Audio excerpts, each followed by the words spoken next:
বিসমিল্লাহর শক্তি। একটি ছোট গ্রামে আব্দুল্লাহ নামক এক কৃষক বাস করতেন।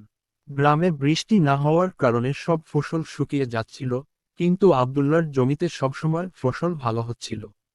একদিন গ্রামের এক ব্যক্তি তাকে প্রশ্ন করল, তোমার জমিতে কেন এত ভালো ফসল? আব্দুল্লাহ উত্তর দিল, আমি প্রতিটি কাজ শুরু করি বিসমিল্লাহির রাহমানির রাহিম বলে।